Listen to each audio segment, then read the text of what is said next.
ಎಲ್ರಿಗೂ ನಮಸ್ಕಾರ. ನನಗೆ ಸಡನ್ ಆಗಿ ಒಂದು ಹಾಡು ಹೇಳಬೇಕು ಅಂತ ಅನಿಸ್ತು, ಅದಕ್ಕೆ ಈ ವಿಡಿಯೋ ಮಾಡ್ತಿರೋದು.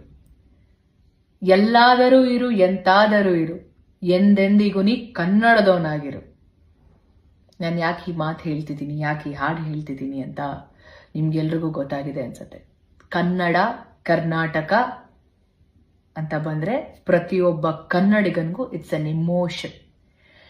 ಹಾಗೇನೆ ನಮ್ಮ ಭಾಷೆ ಬಗ್ಗೆ, ನಮ್ಮ ಕನ್ನಡ ಭಾಷೆ ಬಗ್ಗೆ ಯಾರಾದ್ರೂ ಒಬ್ರು ಟೀಕೆ ಮಾಡ್ತಿದ್ದಾರೆ ಅಂತ ಅಂದಾಗ ಸುಮ್ಮನೆ ಅಂತೂ ಕೂರಕ್ಕಾಗಲ್ಲ ಅಲ್ವಾ.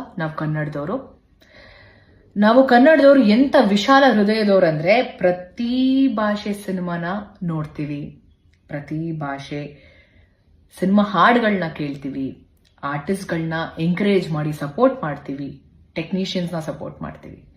ಆದ್ರೆ ನಮ್ಮ ಭಾಷೆ ಬಗ್ಗೆ ಯಾರಾದ್ರೂ ಮಾತಾಡ್ತಿದ್ದಾರೆ ಅಂದಾಗ ಅದಕ್ಕೆ ನಾವ್ಯಾಕೆ ವಾಯ್ಸ್ ರೈಸ್ ಮಾಡಬಾರ್ದು? ನಾವಿಲ್ಲಿ ಯಾವ ಭಾಷೆ ಬಗ್ಗೆನೂ ಕೆಟ್ಟದಾಗ ಮಾತಾಡ್ತಿಲ್ಲ. ನಾವೆಲ್ಲಾ ಭಾಷೆನೂ ವಿ ರೆಸ್ಪೆಕ್ಟೆಡ್. ಬಟ್ ನಮ್ಮ ಭಾಷೆ, ನಮ್ಮ ಕನ್ನಡ ಭಾಷೆ ಬಗ್ಗೆ ಯಾರಾದ್ರೂ ಮಾತಾಡ್ತಿದ್ದಾರೆ ಅಂದಾಗ ನಾವು ಕನ್ನಡಿಗರಾಗಿ we have to stand for it. ನಂಗೆ ಇನ್ನೊಂದು ನಮ್ಮ ಭಾಷೆಲೆ ನಮ್ಮ ಕನ್ನಡದ ಹಾಡು ಇನ್ನೊಂದು ಹಾಕೋಕ್ ಬರ್ತಿದೆ. ದೊಡ್ಡವರಲ್ಲ ಜಾಣರಲ್ಲ, ಚಿಕ್ಕವರಲ್ಲ ಕೋಣರಲ್ಲ ಅಂತ. ಚಿಕ್ಕವ್ರು ತಪ್ಪು ಮಾಡಿದ ತಕ್ಷಣ ಸಾರಿ ಕೇಳೋವರೆಗೂ ಬಿಡಲ್ಲ ದೊಡ್ಡವರು.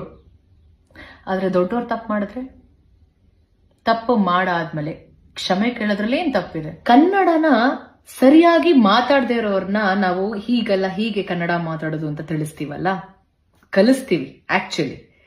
ಇನ್ನ ಕನ್ನಡ ಭಾಷೆ ಬಗ್ಗೆ ತಪ್ಪಾಗಿ ಮಾತಾಡೋರ್ನ ಏನಂತ ಹೇಳೋಣ?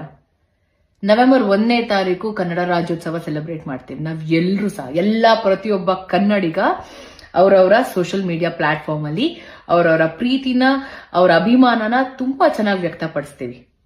ಇವಾಗ ನಮ್ಮ ಭಾಷೆನ, ನಮ್ಮ ಭಾಷೆ ಮೇಲೆ ಇರುವಂತ ಪ್ರೀತಿ, ನಮ್ಮ ಭಾಷೆ ಮೇಲೆ ಇರುವಂತ ಗೌರವನ ನಾವು ತಿಳಿಸೋಣ. ಏನಂತೀರಾ?